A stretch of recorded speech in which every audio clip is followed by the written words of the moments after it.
Gas লিকেজের কারণে মুহূর্তের মধ্যে আগুন একটু ছড়িয়ে গেছে, পাইপ ধরে গ্যাসটা আগুনটা ছড়িয়ে গেছে।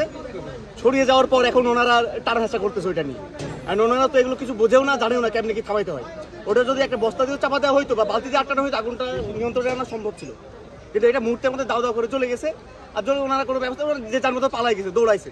এখন আমাদের অসুবিধা হচ্ছে কোনো হলে, আমাদের হলপাড়ার হলগুলো বলেন, আশেপাশে হলগুলো বলেন, ফায়ার এক্সটিংগুইশার সেভাবে নাই বা অগ্নিনির্বাপনের কোনো ধরনের ব্যবস্থা সেখানে রাখা হয় নাই।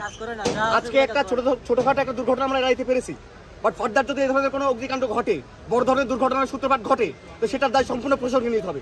আজকের ঘটনার পর হল সমূহে যদি ফায়ার এক্সটিংগুইশার থেকে শুরু করে এবং যারা ক্যান্টিনগুলোতে কাজ করে, ক্যান্টিনে আপনার জানেন গ্যাসের বিশাল সম্ভার, হ্যাঁ, পুরো ক্যান্টিন চলে, মানে এক্সটেনশন থেকে শুরু করে শিক্ষার্থীদের খাওয়া দাওয়ার ব্যবস্থায় প্রত্যেকটা জায়গায় গ্যাসের ব্যবস্থা হয়।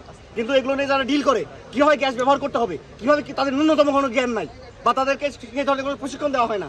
তো আমরা চাই আজকের ঘটনার পর থেকে শিক্ষা দিয়ে প্রশাসন তাদেরকে নিয়ে ফায়ার সার্ভিসের সাথে কোলাব করে বা ডাকসুর সাথে কোলাব করে তাদেরকে যেন একটা যথাযথ প্রশিক্ষণের মধ্যে নিয়ে আসতে পারে, যাতে করে এই ধরনের দুর্ঘটনা এবং বড় ধরনের ক্ষতির আশঙ্কা পরবর্তী থেকে আমরা এড়াইতে পারি।